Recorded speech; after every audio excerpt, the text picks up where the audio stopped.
back to cooking with Rosalind. I was going to prepare an easy no-bake cookie for you today, but let's just get the elephant out of the room while we're at the top, shall we? I did get in a major car accident on the way over here, and so currently all my flour supplies, my, the classic ingredients for a no-bake cookie, flour, chocolate chips, oatmeal, are scattered all across the 5 freeway.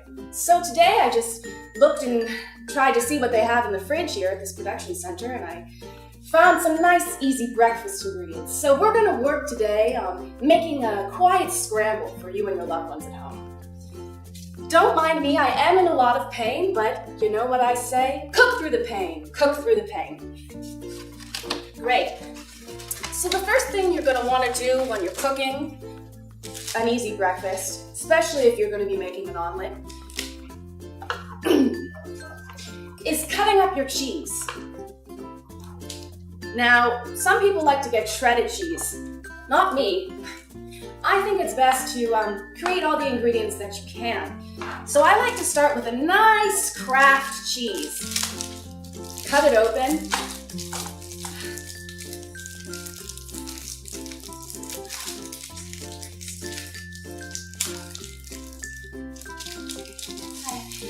Once again, if I had a sous chef here, this would be much easier. So cut the cheese. Great. Spread it across your table. Open your cheese packets like so. I'm fine. Not as fine as this breakfast is going to be, though. Grab one cheese slice, your scissors, cut them up, and make sure you have a bucket ready. Just do some light cutting, as much as your wrists will allow.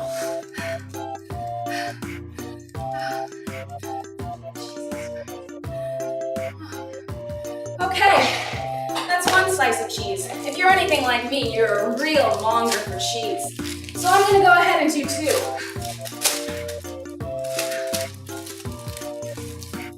You know, sometimes scissors aren't necessary. God gave us claws so that we could scratch things. So, just go ahead and maim the cheese into the bowl if you can. Much like my lower half of my body is right now. Okay, up next.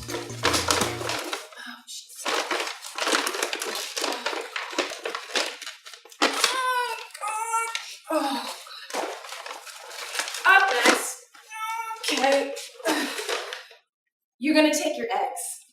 Now, I did drop this bag on the way over here.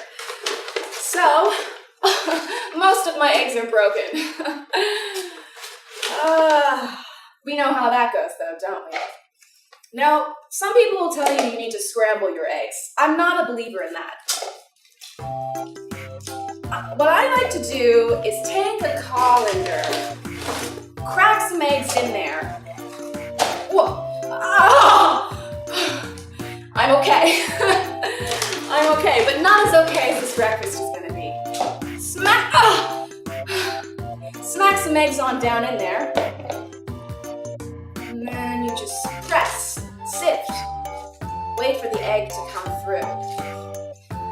Now, if you have a spatula, that will come in handy.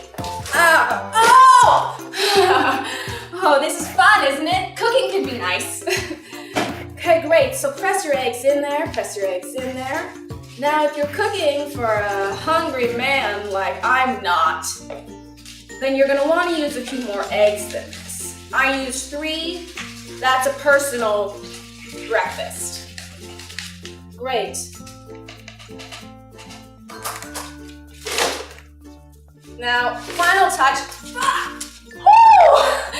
That's so much heavier when you have no arm strength. So much heavier. Final touch is milk.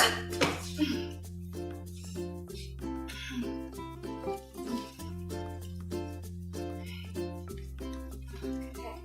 Oh, Jesus. Now, French snobs will tell you not to put milk in your eggs. But I do find that it adds a little bit of fluffiness. So, although they tell you it dilutes the flavor of the egg, do not listen to them. Now just stir that around. And you guys have an oven here, right? You don't have an oven here? Do you have a stove top? Do you have a range? Great. Well then, next step would have been cooking this over a nice hot fire, serving it up on a plate, maybe with some sliced tomatoes. But they don't have a stove here, which is maybe something I should have checked before. So, if you're adventurous, you have yourself a nice soup on your hands. That's all we have time for today. Thank you. This has been Cooking with Rosamund. Signing off.